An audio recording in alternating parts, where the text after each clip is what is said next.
Hello everyone, good evening. आज हम इस वीडियो में पढ़ने वाले हैं कंपोनेंट्स ऑफ फूड के बारे में। चैप्टर 2 है ये और क्लास 6 का वीडियो है। ओके, तो चलिए वीडियो को स्टार्ट करते हैं। फर्स्ट में हम लोग समझेंगे कंपोनेंट्स ऑफ फूड। तो कंपोनेंट्स ऑफ फूड्स क्या होता है, यहाँ पे हम लोग फूड का कंपोनेंट पढ़ना है। ठीक है, फूड का अंश पढ़ना है। फूड के अलग अलग न्यूट्रिएंट्स होते हैं। जो हम लोग फूड खाते हैं ना, उसमें अलग अलग तरह का न्यूट्रिएंट्स होते हैं। हम लोग ये फूड खाएंगे तो इस तरह का न्यूट्रिएंट्स मिलेगा। अभी हम लोग न्यूट्रिएंट्स के बारे में भी जानेंगे। ठीक है, तो चलिए स्टार्ट करते हैं वीडियो को। यहाँ पे वही देव बोल रहा है कि जो फूड हम लोग खाते हैं उसमें अलग अलग तरह का कंपोनेंट्स होते हैं और न्यूट्रिएंट्स होते हैं। अब न्यूट्रिएंट्स क्या होता है समझिएगा इसको। Nutrients are substances that are needed by our body for proper growth and healthy body function. यहाँ पे क्या बोल रहा है कि न्यूट्रिएंट्स वो चीज़ है, वो सब्सटेंसेस है जो हमारी बॉडी को ज़रूरत होती है प्रॉपर ग्रोथ के लिए। हमारा जो ग्रोथ होता है, हमारा बॉडी जैसे बढ़ता है उसके लिए, हमारे जो बॉडी फंक्शन करता है, जैसे हम लोग खेलते हैं, दौड़ते हैं, ठीक है, डांस करते हैं या किसी भी तरह का स्टडी करते हैं, एक्सरसाइज करते हैं, तो ये सब चीज़ के लिए अच्छे से फंक्शन करने के लिए हम लोग को न्यूट्रिएंट्स की ज़रूरत होती है। अब न्यूट्रिएंट्स मिलता कहाँ से है, चलिए आगे पढ़ते हैं। ठीक है, देखो, there are 6 main components present in food. Food में 6 मेन कंपोनेंट्स होते हैं जो हमारे बॉडी को ज़रूरत होती है। फर्स्ट हमारा क्या है, carbohydrate. Second fats, proteins, vitamins, minerals और रफेज होते हैं जिसको हम लोग डाइटरी फाइबर भी बोलते हैं। तो इसमें अब हम लोग एक एक करके समझेंगे। पहले हम लोग समझेंगे कार्बोहाइड्रेट्स के बारे में। ठीक है, तो अभी हम लोग देखिए न्यूट्रिएंट्स आप लोग को समझ में आ गया। न्यूट्रिएंट्स के कितने पार्ट्स होते हैं, कितने न्यूट्रिएंट्स होते हैं, कितने कंपोनेंट हैं। ये 6 कंपोनेंट है टोटल। कार्बोहाइड्रेट है, फैट्स हैं, प्रोटीन्स है, विटामिन्स हैं, मिनरल्स हैं और रफेज हैं जिसको हम लोग डाइटरी फाइबर भी बोलते हैं। ओके बाबू, तो चलिए न्यूट्रिएंट्स समझ में आ गया। अब चलिए हम लोग कार्बोहाइड्रेट पढ़ते हैं। अब कार्बोहाइड्रेट हमको कहाँ से मिलता है, ये सब फूड में रहता है। ये सब किस चीज़ में रहता है, प्रेजेंट। ये सब में टेंशन नहीं लेना है कि ये कार्बोहाइड्रेट क्या है, ये क्या है, ये सब नेमिंग है। ठीक है बाबू, ये सब नेम है, तो टेंशन नहीं लेना। बस ये जान जाओ कैसे तुम्हारा नाम है, उसी तरह से इसका भी नाम दे दिया गया है। तो यहाँ पे वही कार्बोहाइड्रेट के बारे में पढ़ेंगे। कौन सा फूड हम लोग खाएंगे कि हमको कार्बोहाइड्रेट मिलेगा, और कार्बोहाइड्रेट खाने से क्या होता है हमारे बॉडी में, चलिए इसके बारे में देखते हैं। तो कार्बोहाइड्रेट हमको एनर्जी प्रोवाइड करता है हमारे बॉडी को। जब हम इसको खाते हैं तो एनर्जी प्रोवाइड करता है, जैसा कि आप लोग पिक्चर में भी देख रहे हो। ये सब चीज़ खाओगे तो आपको कार्बोहाइड्रेट मिलेगा, ठीक ना। और इससे क्या होता है कि हमारा जो दिन है अच्छे से चलते रहता है, मतलब कि कोई प्रॉब्लम नहीं होती है। और 2 मेजर टाइप्स के कार्बोहाइड्रेट होते हैं। 2 तरह के कार्बोहाइड्रेट में भी 2 पार्ट्स हैं। अब कौन कौन सा 2 मेजर कार्बोहाइड्रेट, एक शुगर हो गया और एक स्टार्च हो गया। अब शुगर और स्टार्च क्या होता है, शुगर मतलब तो चीनी आप लोग जानते हो, मीठा चीज़ को बोलते हैं। शुगर को हम लोग सिंपल कार्बोहाइड्रेट बोलते हैं। ये एक तरह का सिंपल कार्बोहाइड्रेट है, जैसे कि फ्रूट्स हो गया, हनी हो गया, टेबल शुगर हो गया। जो टेबल शुगर आपका घर में चीनी रहता है वो चीज़, उसी को बोलते हैं। तो ये सब जिस मीठा चीज़ को हम लोग बोलते हैं, जो फ्रूट से मिलता है, हनी से मिलता है, ठीक है। तो ये हमारा शुगर, तो सिंपली शुगर तो समझ में आएगा। स्टार्च के बारे में थोड़ा सा कन्फ्यूज़न होगा। तो स्टार्च में देखिए, स्टार्च क्या होता है। स्टार्च एक कॉम्प्लेक्स है, ये थोड़ा सा बड़ा मात्रा में होता है। Plants store energy in the form of starch. Plants भी जो होते हैं, पेड़ पौधा भी जो होते हैं, उसमें भी क्या होता है, एनर्जी होता है। ठीक है, वो भी एनर्जी स्टोर करते हैं अपने में, किस फॉर्म में, स्टार्च के रूप में। ठीक है, स्टार्च के रूप में वो एनर्जी को ये क्या करते हैं, स्टोर करते हैं अपने बॉडी में। ठीक है, जैसे कि राइस हो गया, व्हीट हो गया, कॉर्न हो गया, पोटैटो हो गया, ब्रेड हो गया, ये सब स्टार्च का सोर्स है। ठीक है, ये सब में स्टार्च रहता है। राइस में स्टार्च रहता है, व्हीट में रहता है, कॉर्न में रहता है, पोटैटो में रहता है। ठीक है, तो ये सब राइस चावल हो गया, व्हीट गेहूं हो गया, कॉर्न मक्का हो गया, पोटैटो आलू हो गया, ब्रेड तो ऑलरेडी जान ही रहे हो, चपाती हमारा। ठीक है, तो ये सब में, ये सब स्टार्च का सोर्स है। अगर ये सब खाओगे तो आपको स्टार्च इससे मिल जाएगा। ओके, जब हम लोग प्लांट्स के प्रोडक्ट खाते हैं, प्लांट्स का प्रोडक्ट खाते हैं, प्लांट से बने हुए चीज़, प्लांट से जो हमको मिलता है वो चीज़ खाते हैं, तो उसमें क्या क्या कंटेंट करेगा, शुगर कंटेंट करता है और स्टार्च कंटेंट करता है। शुगर समझ गए, स्टार्च समझ गए। हमारा जो डाइजेस्टिव सिस्टम है, जो हमारा पचाने वाला अंदर का बॉडी पार्ट है, जो भी फूड हम लोग खाते हैं तो हमारा बॉडी में पचता है ना, तो वो फूड क्या करता है, उसको क्या करता है, छोटा पार्ट में डाइजेस्टिव तोड़ देता है। जब हम लोग खाते हैं ये सब फूड खा रहे हैं तो अंदर जाता है तो हमारे छोटा पार्ट्स में तोड़ देता है और ग्लूकोज जैसा बना देता है पूरा। कैसे हम लोग मिक्सी में कोई भी चीज़ पीसते हैं तो पीस कर पूरा एकदम कर देते हैं, उससे हम लोग रस भी निकाल सकते हैं। तो उसी तरह से क्या होता है कि हमारा फूड जो खाते हैं मुंह के थ्रू अंदर जाकर छोटा छोटा टुकड़ा में कर देता है और उससे फिर वो ग्लूकोज बन जाता है। और ग्लूकोज के थ्रू ही क्या करता है, हमारे पूरे बॉडी पार्ट को एनर्जी देता है, ठीक है। जो कि सिंपलेस्ट फॉर्म होता है शुगर का। ग्लूकोज क्या है, सिंपलेस्ट फॉर्म है शुगर का। इसके बाद ऑब्जर्व किया जाता है, इसको ब्लड के द्वारा हमको एनर्जी देता है। जब हम लोग फूड खाते हैं ना, सिंपल वैसे एक बार फिर से समझो, जब हम लोग फूड खाते हैं तो फूड खाने के बाद अंदर जाता है, पेट के अंदर जाता है, जाने के बाद ये क्या होता है, छोटा छोटा पार्ट में तोड़ देता है, तोड़ने के बाद ये ग्लूकोज बना देता है, मतलब कि लिक्विड फॉर्म में कर देगा इसको। इससे जितना भी न्यूट्रिएंट्स होंगे, मान के चलो कार्बोहाइड्रेट होगा, मतलब कि अगर हम कार्बोहाइड्रेट फूड खाएंगे तो कार्बोहाइड्रेट ही मिलेगा ना, उसमें शुगर हो सकता है या स्टार्च हो सकता है। तो ये दोनों होगा, तो ये दोनों रूप में क्या होगा, ग्लूकोज बन जाएगा। और ग्लूकोज क्या करेगा, ब्लड के साथ कैरी कर लेगा, ले लेगा, और ब्लड के साथ हमारे पूरे बॉडी के चारों तरफ कैसे ब्लड सर्कुलेट होता है ना बॉडी में, तो उसी से क्या करता है, पूरे बॉडी पार्ट को दे देता है और हमको एनर्जी प्रोवाइड करता है। तो ऐसे ही सभी फूड में होते हैं, ऐसे कार्बोहाइड्रेट हो गया, प्रोटीन्स हो गया, विटामिन्स हो गया, सभी का खाएंगे तो इसी तरह से होता है। तो एक समझ में आ गया होगा तो सारा समझ में आएगा। अब चलिए हम लोग नेक्स्ट पेज में चलते हैं। अब देखिए अब फैट्स के बारे में पढ़ते हैं। फैट्स क्या होता है, फैट्स हम क्या, अभी कार्बोहाइड्रेट पढ़े, कार्बोहाइड्रेट से हमको एनर्जी मिलता है, ठीक है, एनर्जी मिलता है, हमारे बॉडी ग्रो भी करता है इससे, ठीक है। अब इससे क्या होता है, फैट्स भी हमको एनर्जी प्रोवाइड करता है, ठीक है। फैट्स भी खाओगे तो ये भी आपको एनर्जी देगा। फैट दो तरह का होता है, एक सेचूरेटेड होता है, एक अनसेचूरेटेड होता है। फैट्स भी दो पार्ट्स में डिवाइड किया गया है, सेचूरेटेड फैट्स है, अब एक अनसेचूरेटेड फैट है। सेचूरेटेड फैट्स क्या होता है कि ये सॉलिड होता है, जैसे कि रूम टेम्परेचर में सॉलिड होता है, एग्जाम्पल बटर और घी। अब रूम टेम्परेचर यहाँ पे नहीं समझ में आया होगा आपको, तो रूम टेम्परेचर क्या होता है यहाँ पे सुनो। जैसे कि आपका रूम का टेम्परेचर जो भी है 37 डिग्री सेल्सियस है, जो भी है, तो आप इसको रूम टेम्परेचर पे रखोगे ना तो ये पिघलेगा नहीं, ठीक ना। ये घी हो गया, बटर हो गया, ये पिघलता नहीं है, नहीं ना पिघलता है। आप नॉर्मली रखोगे तो क्या पिघल जाता है, नहीं पिघलता है, ठीक है। तो ये रूम टेम्परेचर पे ये सॉलिड रहता है, ठीक है। और जब इसको हम लोग जैसे कि ज़्यादा हीट करेंगे, ज़्यादा टेम्परेचर दे देंगे इसको, अगर जैसे कि 40 डिग्री 50 डिग्री से ज़्यादा चला जाएगा या 100 डिग्री जाएगा तो पूरा लिक्विड में कन्वर्ट ही हो जाएगा, बॉइलिंग स्टार्ट हो जाता है 100 डिग्री सेल्सियस पे, ठीक ना। तो उसी तरह से अगर ज़्यादा हम लोग देते हैं तो ये लिक्विड होना स्टार्ट हो जाएगा। और अनसेचूरेटेड फैट्स क्या होता है, लिक्विड होता है रूम टेम्परेचर पे, ठीक है। अनसेचूरेटेड में जैसे कि वेजिटेबल ऑयल हो गया, तेल वगैरह हो गया, ये सब क्या रहता है, अनसेचूरेटेड है। ये सब रूम टेम्परेचर, जो हमारा रूम टेम्परेचर 37 डिग्री सेल्सियस, ये हमारे ह्यूमन बॉडी का हम लोग का में रहता है। तो ह्यूमन बॉडी का जो हमारा जो नॉर्मल टेम्परेचर होता है 37 डिग्री सेल्सियस होता है, या 38 40 के लगभग में चला जाता है। अगर उससे अब जाता है तो हम लोग क्या सोचते हैं कि फीवर होता है।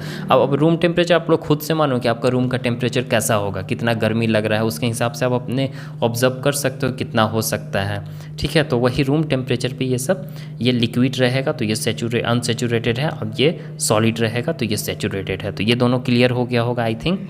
अब देखो मीट हो गया, ऑयल हो गया, घी हो गया, नट्स हो गया, बटर हो गया, चीज़ हो गया, ये सब फैट्स का सोर्स। अगर ये सब चीज़ आप लोग खाते हो तो आपको फैट्स मिल जाएगा बॉडी में, ओके। मिल्क हो गए, फिश हो गए, एग हो गए, ये सब में भी फैट कंटेन किए हुए रहता है, तो ये सब चीज़ भी खाओगे तो आपको फैट मिलेगा। दो, fats are essential for our body. अब फैट्स हमारे बॉडी के लिए एसेंशियल होते हैं, ओके। तो अब यहाँ पे क्या बोल रहे हैं कि eating too much food items rich in fats can be harmful. अगर जिसमें ज़्यादा फैट कंटेंट किया उसको ज़्यादा खाओगे तो क्या होता है कि हार्मफुल भी हो सकता है। इससे क्या हो सकता है देखते हैं। Excess body fat leads to the condition called obesity. Obesity मतलब मोटापा होता है, ठीक है। अगर ज़्यादा इसको खाओगे तो आपका मोटे हो सकते हो, ठीक है। कैसे, पेट वगैरह निकला हुआ रहता है तो उसमें फ़ैट रहता है अंदर, इसलिए बोला जाता है कि फ़ैट वाला चीज़ कम खाइए, क्योंकि ऑलरेडी हमारे बॉडी में ये स्टोर रहता है, ठीक ना। हमारे बॉडी में रहता है चारों तरफ। जिसका मोटा आदमी रहता है ना तो उसका चारों तरफ फैट ही रहता है। तो फैट ऑलरेडी है मेरे पास, तो फैट खाने का ज़रूरत नहीं है। फैट का कमी तो जल्दी होता नहीं है आदमी को। अगर ये सब फैट खाना कम कर दोगे तो सब क्या होता है कि धीरे धीरे आपका उसी को यूज करेगा। फैट का जैसे ही कमी होगा तो उसको यूज़ करेगा तो आपका मोटापा कम होता है। इसलिए इसको ज़्यादा खाना नहीं चाहिए, नॉर्मल वैसे थोड़ा थोड़ा खाना चाहिए, ठीक है। ओबेसिटी से क्या होता है कि हार्ट डिजीज़ हो सकता है, हार्ट में बीमारी हो सकता है आपको, इसलिए ये सब चीज़ ज़्यादा नहीं खाना चाहिए। प्रोटीन के बारे में हम लोग पढ़ लेते हैं। इसमें proteins are needed by our body for muscle muscle building and repair worn out tissue. अब देखो प्रोटीन्स हम लोग ये सब चीज़ खाओगे ना तो आपको प्रोटीन्स मिलेगा। अब प्रोटीन से क्या होता है कि हमारे बॉडी का जो मसल्स होता है उसको बिल्ड करता है, हमारा बॉडी का जो मसल्स होता है ना उसको बिल्ड करता है, रिपेइंग ओन आउट टिश्यू।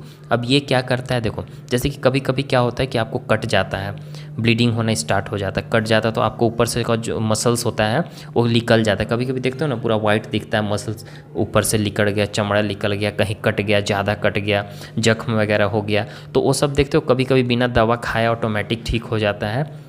तो क्यों होता है ऐसा, सोचो।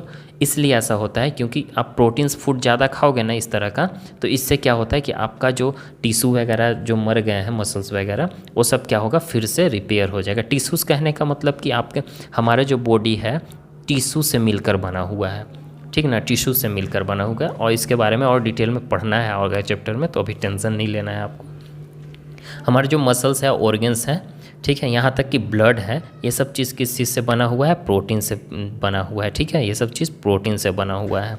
अगर हम लोग प्रोटीन फूड नहीं खाते हैं तो हमारा बॉडी जो भी हमारा सेल वगैरह मर जाते हैं, जैसे कि आपका बॉडी कहीं कट झट गया तो वो सब वैसे ही रहेगा। प्रोटीन फूड नहीं खाओगे तो जल्दी भरेगा नहीं, ठीक है, नया बिल्ड नहीं होगा, आपका बॉडी का मसल्स नया नहीं होगा, ठीक है। हमारे बॉडी में जो proteins in our diet come from both, हमारा जो प्रोटीन्स है कहाँ से आता है, दोनों, एनिमल से भी आता है, प्लांट सोर्स से भी आता है, दोनों सोर्स से आता है। जैसे मीट हो गया, फिश हो गया, एग हो गया, मिल्क हो गया, ये सब चीज़ अगर खाओगे ना तो ये सब चीज़ से आपको प्रोटीन मिलेगा। इसीलिए फ़िश वगैरह खाना चाहिए, ठीक ना, मीट भी खाना चाहिए, बट ज़्यादा इस सब मीट में फैट भी रहता है, इसलिए ज़्यादा इसको नहीं खाना चाहिए, ओके। और मिल्क तो, दूध तो ऐसे ही जनरली पिया जाता है, दूध में ऐसे सारे न्यूट्रिएंट्स रहते हैं, पल्सेस हो गए, सोयाबीन्स हो गए, ग्राम्स हो गए, नट्स हो गए, ये सब भी सोर्स है प्रोटीन्स का। तो अब हम लोग विटामिन्स के बारे में पढ़ेंगे, विटामिन से क्या होता है।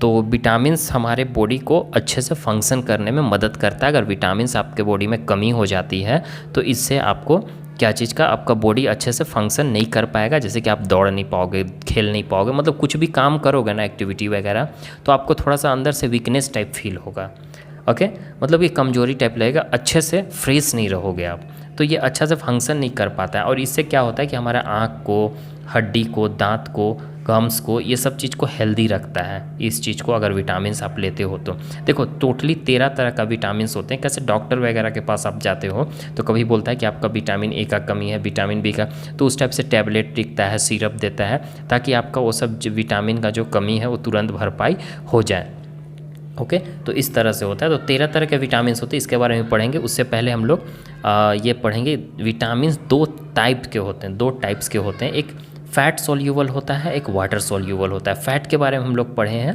ठीक है, फैट के बारे में ऑलरेडी हम लोग पढ़ चुके हैं, ठीक ना। तो अभी हम लोग देखेंगे उसके बारे में कि फैट सोल्यूबल होता क्या है। सोल्यूबल मतलब घुलने लायक जो चीज़ होता है उसको हम लोग सोल्यूबल बोलते हैं। जैसे कि कैसे चीनी और पानी घुला दो तो आपस में घुल जाएगा, तो हमारा सोल्यूबल हो गया। चीनी क्या है, पानी में सोल्यूबल है, इस तरह से हम लोग बोलते हैं, ओके। तो 13 तरह का विटामिन को देखने से पहले भी दोनों का तरह का देख लेते हैं, उसके बाद हम लोग उसको देखेंगे। तो फैट सोल्यूबल क्या होता है देखते हैं। फैट सोल्यूबल में ही अलग अलग होते हैं, जैसे कि देखो फैट सोल्यूबल में क्या है, विटामिन ए होता है, डी होता है, ई होता है और के होता है, ये फैट सोल्यूबल विटामिन है। अभी हम क्या बोले कि 13 तरह का विटामिन होते हैं ना, ठीक है। तो उसमें ही ये उसमें फिर 2 टाइप्स के भी होते हैं, एक सोल्यूबल, 13 तरह में ही 2 टाइप्स के होते हैं कि एक फैट सोल्यूबल होता है, एक वाटर सोल्यूबल होता है। 13 में अलग अलग डिवाइड किया गया है, कौन वाटर सोल्यूबल है, कौन फैट सोल्यूबल है। तो विटामिन ए हो गया, डी हो गया, ई हो गया, के हो गया, इसमें फैट सोल्यूबल रहता है, ठीक है।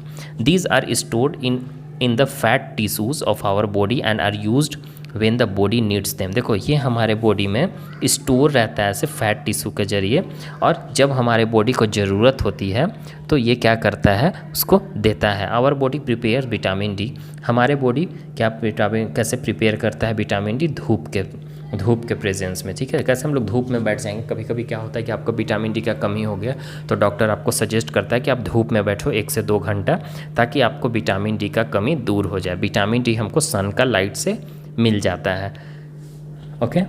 नेक्स्ट है वाटर सोल्यूबल। तो विटामिन B1 हो गया, B2 हो गया, B3 हो गया, B6 हो गया, B12 हो गया, ये सब हमारा क्या है। और फोलिक एसिड, ये भी एक विटामिन है water soluble, together known as vitamin B complex. ये सब साथ मिलकर सबको हम लोग क्या बोलते हैं, विटामिन बी कॉम्प्लेक्स, क्योंकि ये एक सीरीज में है, एक साथ है, विटामिन बी का ही है, बी का ही 1 2 सीरीज है समझो, और फोलिक एसिड भी है, तो इसलिए इसको क्या बोल दिया गया, विटामिन बी कॉम्प्लेक्स। ओके। और vitamin C and vitamin C are water soluble vitamins, और विटामिन सी भी हमारा क्या है, वाटर सोल्यूबल विटामिन्स है, ठीक है। विटामिन बी कॉम्प्लेक्स हो गया और विटामिन सी ये हमारा वाटर सोल्यूबल हो गया, और फैट सोल्यूबल आप देख ही लिए स्टार्टिंग में।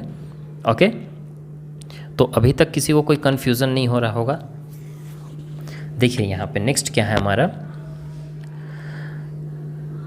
Are not stored in the, देखो सिंस वाटर सोल्यूबल, जो वाटर सोल्यूबल होते हैं विटामिन्स वो हमारे बॉडी में स्टोर नहीं होते हैं, ठीक ना। These need to be regularly supplied through the food item, ये हमको रेगुलरली चाहिए, डेली चाहिए, ठीक है। जैसे कि सिट्रस फूड हो गया, खट्टा फ्रूट्स हो गए, जैसे कि ये सब देख रहे हो, नींबू वगैरह हो गया, ठीक ना, नींबू हो गया, संतरा हो गया, ओके, स्पाइंच हो गया, साग वगैरह हो गया, ग्रीन लीफी वेजिटेबल्स हो गया, हरा पत्ता का सब्जी वगैरह खाओगे तो इससे आपको ये विटामिन बी कॉम्प्लेक्स मिल जाएगा, ठीक ना। विटामिन सी वगैरह भी आपको इसमें मिल जाएगा, क्योंकि ये हमारे बॉडी में प्रेजेंट नहीं होता है। आपको पता है स्टार्टिंग में फ़ैट स्टोर रहता है हमारे बॉडी में, जो कि जब ज़रूरत होता है तब हम लोग उसको लेते हैं, इसलिए फ़ैट को ज़्यादा नहीं खाना चाहिए। तो फैट सोल्यूबल विटामिन हमारे बॉडी में ऑलरेडी प्रेजेंट रहता है, जो कि जब ज़रूरत होती है तो लेते हैं, लेकिन वो भी खाना चाहिए फ़ैट भी, मगर बहुत कम मात्रा में। और ये वाला जो है हमारा, ये रेगुलर वाटर सोल्यूबल विटामिन्स, ये रेगुलर बेसिस पे हमको इसको खाना चाहिए, क्योंकि ये हमारे बॉडी में प्रेजेंट नहीं होता है। लैक ऑफ विटामिन की कमी से क्या हो जाता है हमारे बॉडी में, डिफिशियंसी डिजीज़ हो सकते हैं, आप बीमार पड़ सकते हो, ठीक है। इसकी कमी से क्या होगा, विटामिन की कमी से आपके बॉडी में, तो आप बीमार पड़ सकते हो। इसलिए हमको विटामिन वाटर सोल्यूबल ज़्यादा लेना चाहिए, और फैट सोल्यूबल तो ऑलरेडी हमारे बॉडी में स्टोर रहता है, ओके ना। अब मिनरल्स के बारे में हम लोग पढ़ते हैं, मिनरल्स क्या होता है। जस्ट लाइक विटामिन, जैसे कि विटामिन्स को हम लोग देखें, ओके, तो minerals also help our body to stay healthy. Minerals भी हमारे बॉडी को क्या करता है, हेल्दी रखने में मदद करता है, हमारे बॉडी को हेल्दी रखने में मदद करता है। मिनरल्स अलग अलग फंक्शन परफॉर्म करता है, इंपॉर्टेंट फंक्शन एक परफॉर्म करता है, जैसे कि फॉर्मेशन ऑफ, नेक्स्ट पार्ट में चलते हैं अब हम लोग। अच्छा, इसमें आप लोग कंफ्यूज नहीं हुए होंगे ना कि यहाँ 13 विटामिन हम बताएं, तो आप लोग लग रहा होगा कि 13 आप कहाँ बताएं। तो देखो फैट सोल्यूबल हो गया, और यहाँ पे एक वाटर सोल्यूबल विटामिन्स हो गया, तो यही दोनों विटामिन्स में आप काउंट कर लो, ए हो गया, डी हो गया, ई हो गया, ये 3 4 यहाँ हुआ, ठीक ना, 4 यहाँ पे हुआ, ओके। तो यहाँ हम लोग काउंट कर रहे हैं, तो टोटल कितना आ रहा है हमारा, 11 आ रहा है, ठीक है। तो 2 इसमें और नहीं दिया हुआ, तो 2 तरह का और होते हैं, तो यही हमारा टोटल 13 विटामिन्स होते हैं, ठीक ना। तो चलिए अब फिर से वहाँ पे चलते हैं जहाँ हम लोग पढ़ा रहे थे इसमें मिनरल्स के बारे में। तो मिनरल्स हमको क्या करता है, बोन्स बनाता है, हमारे हड्डी को बनाता है, ठीक है, दांत को मजबूत करता है, दांत भी निकलता जो है ना, वो हमारा मिनरल्स की वजह से ही निकलता है। अगर मिनरल्स चीज़ हम लोग नहीं खाएंगे तो दांत भी हमारा बच्चे जो होते हैं उनका दांत अच्छा से ग्रो नहीं कर पाएगा, बढ़ेगा नहीं। ब्लड सेल हमारा होता है, ब्लड वगैरह भी बनता है, ठीक है। और ये हमारे हार्ट बीट को, जो हमारा दिल धड़कता है, तो उसको भी नॉर्मल रखता है, जितना धड़कता है उतना ही, ना ज़्यादा तेज़ होता है ना ज़्यादा कम होने देता है, ये नॉर्मल रखता है। Minerals are of 2 types, minerals भी 2 टाइप के होते हैं, एक मैक्रो मिनरल्स होते हैं, एक ट्रेस मिनरल्स होते हैं। मैक्रो मिनरल्स के बारे में हम लोग देखते हैं, मैक्रो मिनरल्स क्या होता है। मैक्रो मतलब लार्ज होता है, ओके ना, मैक्रो मतलब लार्ज होता है, माइक्रो मतलब छोटा होता है, लेकिन यहाँ पे मैक्रो बोल रहा है, मैक्रो मतलब बड़ा होता है। There are needed by the body in the large, ये हमारा ये हमारे बॉडी को लार्ज अमाउंट में चाहिए, मतलब कि ज़्यादा अमाउंट में चाहिए। अगर हम लोग ट्रेस मिनरल्स की बात करें तो उससे कंपैरिजन में मैक्रो मिनरल हमको ज़्यादा मात्रा में चाहिए हमारे बॉडी को।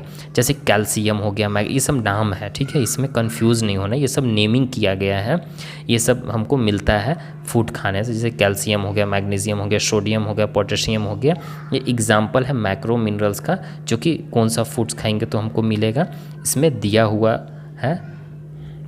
अभी हम बताते हैं उसका, देख लीजिए पिक्चर में, ये सब हमारा मिनरल्स है, ये सब चीज़ को खाएंगे तो यहाँ से हमको ये चीज़ मिलेगा आपको। ट्रेस मिनरल्स क्या होते हैं? ट्रेस मिनरल्स ये हमारे बहुत कम अमाउंट में चाहिए, न के बराबर हो, जैसे कि आयरन हो गया, जिंक हो गया, कॉपर हो गया, आयोडीन हो गया, ये सब हम लोग को कम मात्रा में चाहिए, ये सब ज़्यादा मात्रा में नहीं खाना चाहिए, ठीक है, ये सबको कम मात्रा में चाहिए। अब हमारा लास्ट है, इसमें हमारा पार्ट 1 वीडियो में बस लास्ट ये हमारा रफेस्ट डाइटरी फूड तक ही पढ़ाएंगे, उसके बाद नेक्स्ट पार्ट बनाएंगे तो फिर हम लोग देखेंगे, क्योंकि वीडियो बहुत ज़्यादा लॉन्ग होने वाला है, इसके वजह से हम इस पार्ट में आपको हाफ 2 पार्ट कर दिए हैं इस वीडियो में, ताकि आप लोग को भी पढ़ने में प्रॉब्लम ना हो। तो रफेज और डाइटरी फूड क्या होता है देख लीजिए।